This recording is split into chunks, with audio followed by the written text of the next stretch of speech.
It's the almighty EA Ski. We all have a story to tell and a lesson to learn. This is my story.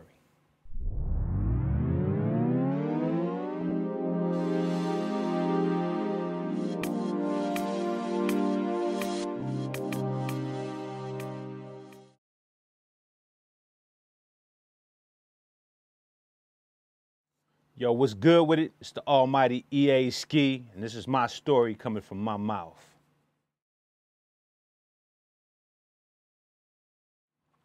You know, I'm from East Oakland, California, 51 man, and that's what it is.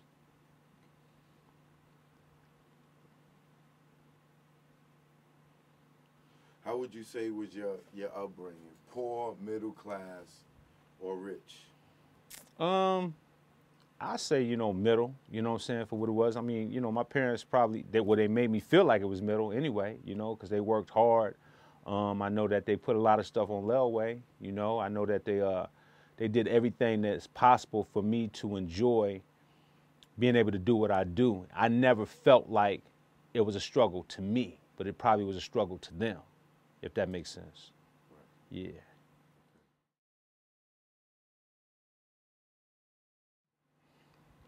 What I thought I would be as a kid, I want to be a martial artist. I want to be in the martial arts. And, I admired, I first admired Jim Kelly and, then I got into Bruce Lee, watching all those movies coming up, so that was one of the biggest things I wanted to do was be in the martial arts.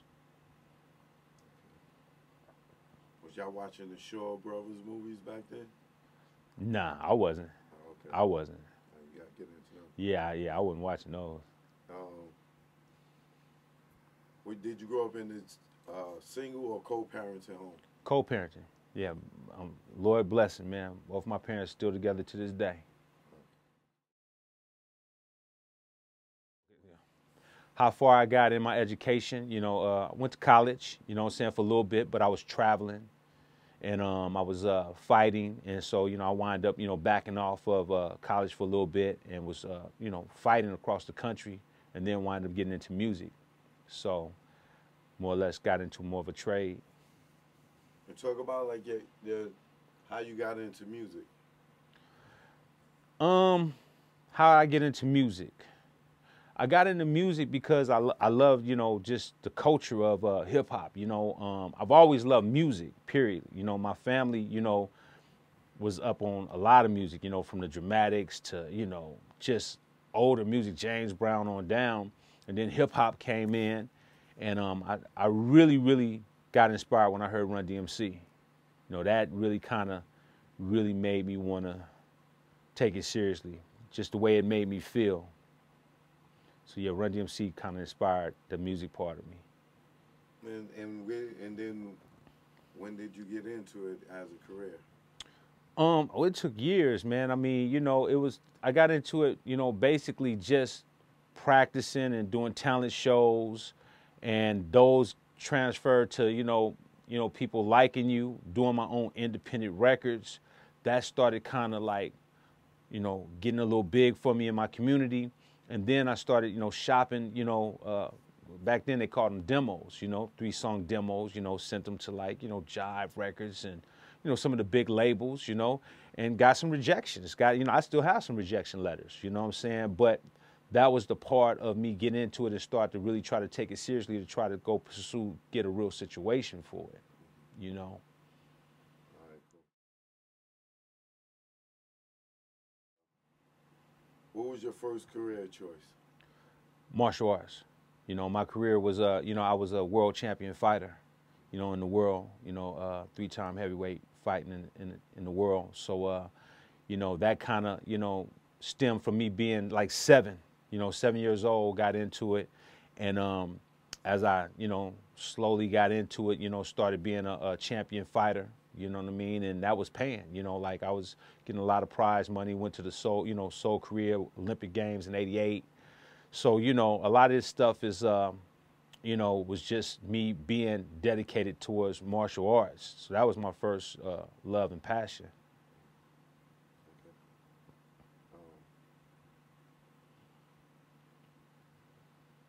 How far did you get in your education?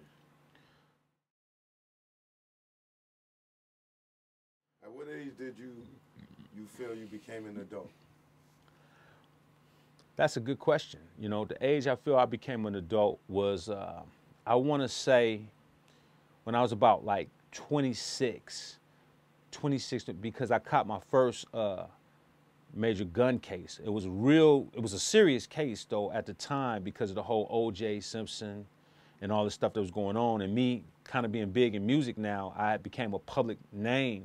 So, you know, they were trying to, you know, make an example out of entertainers thinking that they were above the law, so to speak.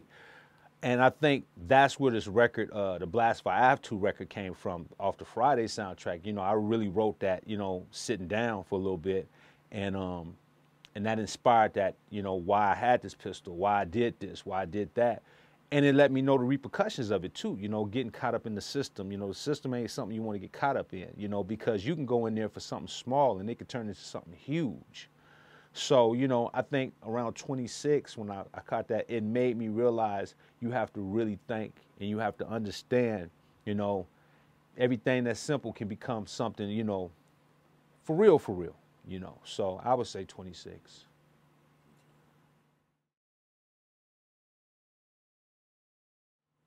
At what age did you make the career choice that most people know you for?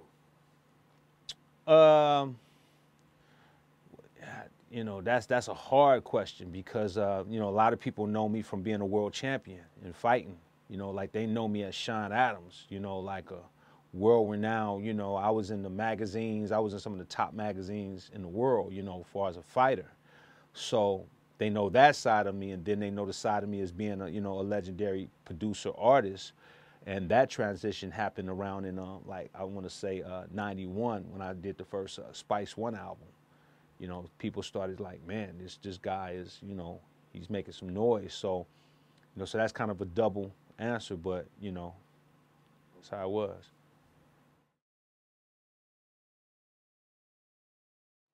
What were your early struggles pursuing your dreams as a fighter and as a producer? I don't feel like I had struggle as being a fighter because, you know, I had, you know, a great, you know, instructor Sifu Bill Owens, you know, shout out to Sifu Bill Owens and Simo Mary Owens. So they was like my second parents. So I didn't really have a struggle. I mean, I went through the, you know, the diversity, you know, the perseverance, you know, through that. Music was the only struggle was, you know, you had to save up money to, you know, get in the studio. You know what I mean? It was way more expensive back then than it is now. You know, I mean, studio time was not a joke. The equipment was more, you know, expensive. You know, just talking about one machine was like $3 to $4 grand. So, you know, trying to save up that type of money and piece by piece to try to compete with the cats that was out because, you know, before then you just sounded kind of generic. You know what I mean? So I think that was the biggest struggle, was just saving up the money to try to get a good demo so that people would take you seriously. You know what I mean?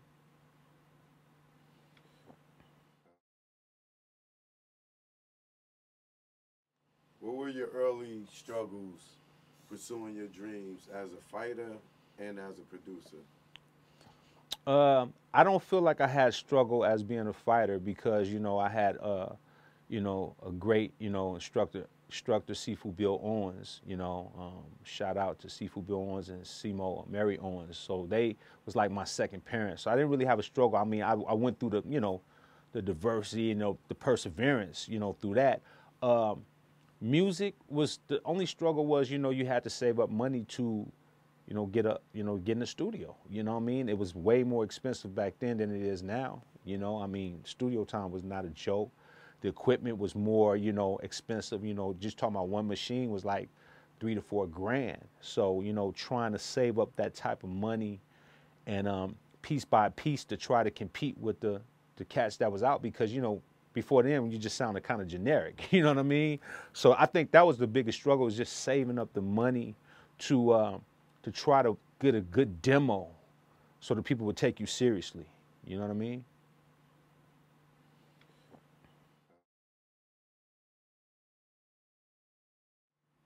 Did you have anyone close to you that doubted you in your dreams?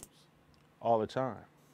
To this day, You know what I mean? Because when you, I've learned from today to, you know, and even back then, is that people never see your dreams as clear as you see it, and a lot of time people throw their insecurities on you to stop you from your drive, you know. And I think we've all done that. Like even in school, you know, you see somebody that would get straight A's and you would just be like, oh man, you know what I'm saying, you teacher's pet or whatever, but you kind of mad because you're not getting A's, you know what I mean? So when you driven, I stayed in the studio, man. I didn't go to my senior prom, junior prom.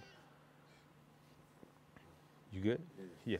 I didn't go to my senior prom. I didn't go to my junior prom. I missed out on a lot of stuff that a lot of people wanted to go to, but I made that sacrifice for my career because I was that serious about everything I did. So the sacrifices I made people like, oh man, you tripping, man. You know, you need to come out here and do this. But I was dedicated. So when a lot of people was like, nah, they didn't see that vision. Now they like, man, you said you're gonna do that. So it's just, you know, people gonna knock you, you know what I mean? And they do it to this day. You know, they don't think you can reinvent, they don't think you can do anything. You know, they just always put and I get it, you know, but when you ain't inspired, you never gonna see somebody ambitious. Who would you say was your biggest supporters in your career?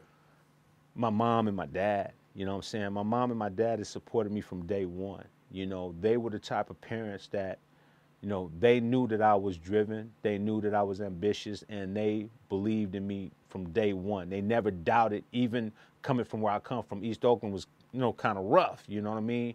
And they knew that if I stayed positive doing something, whether it was martial arts, whether it was music, that I wasn't just hanging out and just doing any old thing. And they promoted that. They're like, look, if he's focused, this is what he wants, we supporting it. They were my biggest supporters to this day, period, hands down.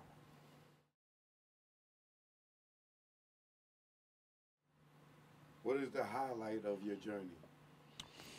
Man, you know, the highlight of my, it's several of them. You know, it's several of them. I mean, just being able to be around artists that you looked up to and like, man, I'm really in here working with somebody that I admire, that I'm inspired by. You know, I don't idolize anybody, but I'm inspired by cats. And to be in that situation where these cats are inspired by my work, you know, coming from Oakland, you know, you look at the area you come from, you look at it, it's like this to me.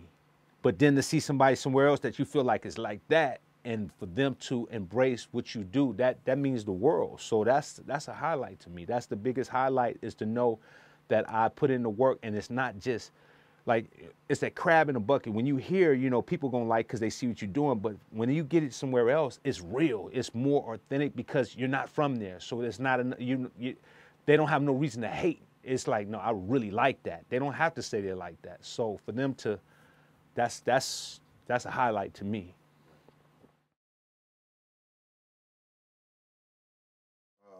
What was the worst part of your journey? The worst part of my journey is realizing that the industry is not what I thought it was. You know, I thought that, you know, if I had skills, I worked hard. Like I told you, I worked hard. I made great demos. I got signed to labels, several labels.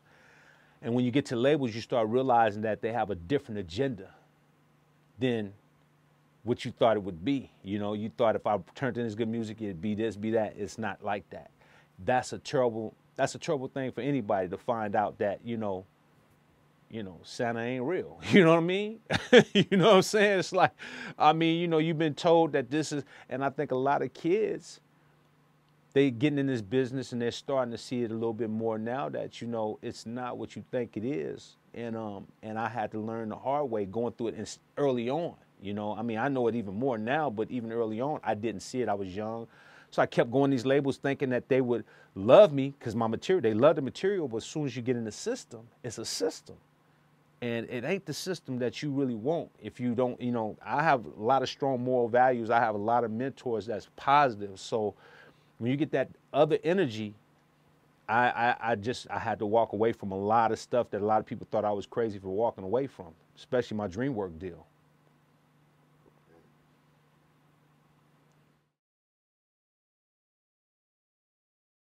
What was your best relationship without naming the person? Relationship like Uh, Females. female relationship? uh, entertain or just anybody, just in general. Yeah. Just, man, I've always had great relationships with females in general, and I think because I I have respect for my mom and my grandmother, and I don't have the same mentality that a lot of people might have, as far as when they say, you know, oh, fuck this bitch, fuck, you know, that type of. I don't have that mentality. You know, now I know that it can exist, but I've always had a strong relationship with any women that I've dealt with. To this day, I'm friends. Like my girl now, she get mad. You know what I'm saying? She like, man, why are you talking to her? I'm like, man, because she's still my friend. You know what I mean? We good. So I've always had great relationships with anybody any females that I've ever dealt with. Really, to be honest with you. What was your worst relationship? My baby mother. Man, that was terrible, man. You know, it was terrible because, I mean, and I don't want to throw her on the bus, but, you know, I guess when you're young and you think things a certain way and just not, you know, she had her way of being raised, I had mine. It's just that clash, but that wasn't the best experience for me. You know, I mean, it's taking a toll to this day with, my older kids, because, you know, when you're trying to co-parent and you have a parent going in one direction and you're trying to go in this direction, and now the kids are misguided, and so now they're playing divide and conquer, trying to get what they want from this parent when it's convenient. And that's a dangerous game when you're trying, because I got both my parents. So I wanted both of my kids to have both their parents, and we co-raise. Even when we're not together, we still raise as a team. And when you can't, that kills your soul. It kills your soul. So it killed my soul. And I'm not gonna lie, it's made me evaluate who I deal with from that point. So that's my worst relationship to me. In business, what was your best relationship? Priority Records, man. Priority Records, Brian Turner. You know, that guy really showed me a lot of love, and he showed me the utmost respect for my talent. He was the only executive that I know that ever took the time to come from being a CEO, multi-millionaire CEO, come from his place all the way to my home to come see how I work in my home in Oakland. You know what I mean?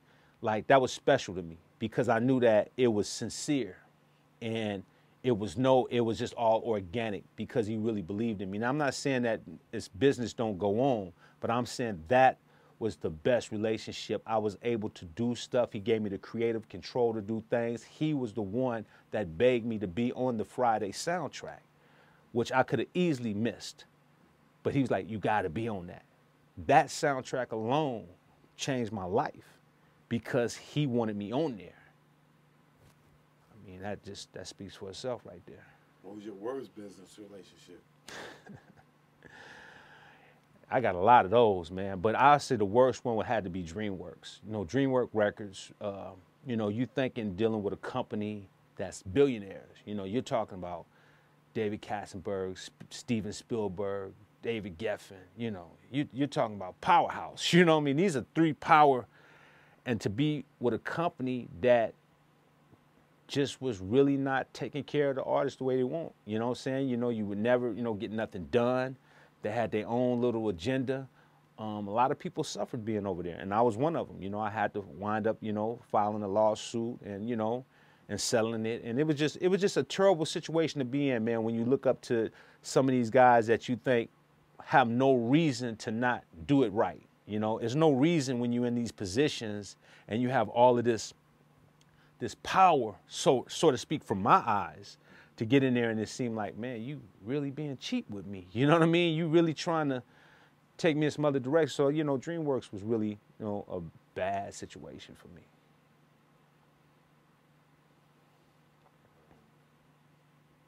So what do you think about relationships overall? Far as just overall relationships, whether it's just whoever you're dealing with in general. I think from what I know is that you have to have discernment. You have to know and talk to that person and see where they're coming from. And kind of, I listen to what people say for me to get an idea on if it fits my temperament or we in the same ballpark of how we think and how long can we really, Like there's some people you can deal with because you can play ball with them, play basketball, but then they have another mindset away from something you have in common, and you have to know, okay, we only good for playing ball. I get that. Or we can have deep conversations because we had that, so we good for that. You know what I'm saying? Oh, we good because we like these type of movies, so we good. So I know that relationships is based upon understanding and having that discernment on what that person, and then if you find that person that you have that whole common thing, then that's just, you know, that's one that I'm going to stay around for the whole picture because we can do multiple things. But most people are so one-dimensional, you only really can deal with them for what they're strong at. And you kind of got to let it be, or else you will wind up clashing and not having that friendship because now is walking in other territories.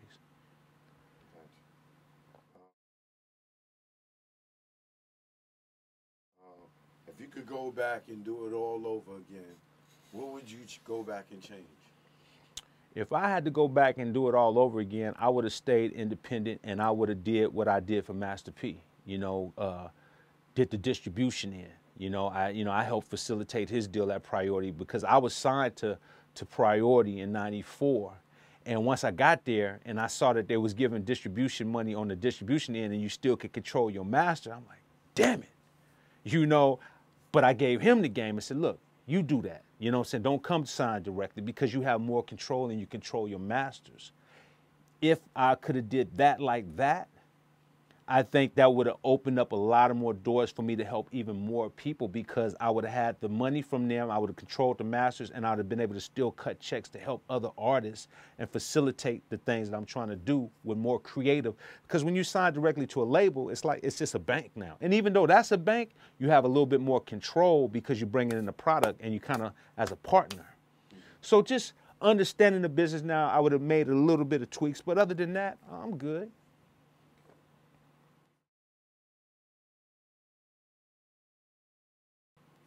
There's someone somewhere watching this right now, and they just getting on the highway on the same journey you are, whether it's a fighter or a producer, and you 10,000 miles away, and you done seen all the potholes in the road. What's some of the main potholes you could tell them to look out for?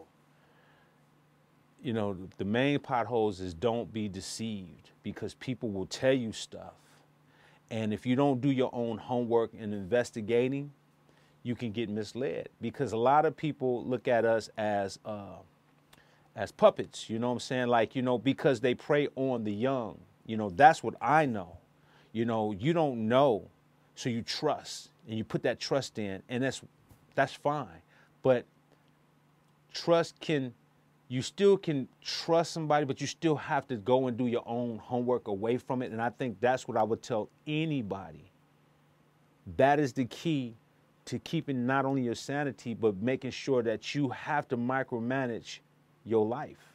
You know, you can't just walk in and just let people tell you something and you don't do a little research on it to make sure that it can check out. Or else, you know, you're going to get what comes along with it. And, you know what I'm saying? I'm not saying, you know, we all live and learn, but sometimes there's no get back from that. There's cats that just took words and there's no get back. So that's what I do know. I tell people, man, do a research. Don't just take everything you see and say, oh, yeah, okay. You know. So what is your focus today in life and in business?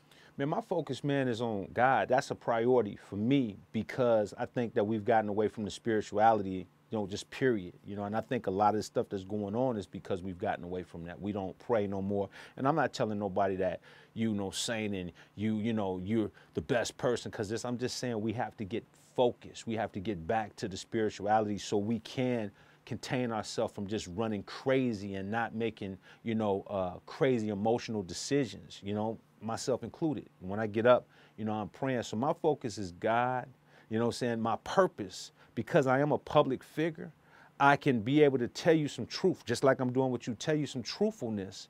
And I hope as the messenger, you receive it. And that's it. After that point, I was being truthful. I was being honest with you on my journey. And I got to keep on trying to get as many people as I can so they can stay clear because a lot of people are messed up in the mind and I see it every day. I mean, people have called me literally every day telling me how frustrated they were with the stuff that's going on. But I said, man, do you pray, man? Nah, man, you know, I just got so much. Okay, maybe, you know, try, you know, praying, you know. I told people even on my post today, I told them, hey man, why don't you fast? Just do a fast. And it's not for losing weight or nothing, that just do a fast, you know what I'm saying? So it can help you get your mind in the right direction. So that's my purpose, man. And of course, making great music. I mean, along with that is all a part, because I make God first, and then I'm on a mission to make sure that these words cut through. You know, the stuff I'm speaking on, the stuff I'm talking about. Now I'm being able to, because a lot of the narratives are getting changed. Yeah, as hip hop is getting older, people are not hearing the truth now. There's so many people that's changing the history books. So me being in it, you know, I feel like I have a, you know, a purpose to let people know, no, that's not completely true, you know? And it's up to you now to, you know, and my credibility is pretty good because I don't just make records. I don't throw out a lot of records. So when I do throw out records, people know it's going to be of purpose, and they know it's going to be very truthful because I'm an artist and producer. So I can stay behind the board. But when I come in front, they know I got something to say. All right, cool.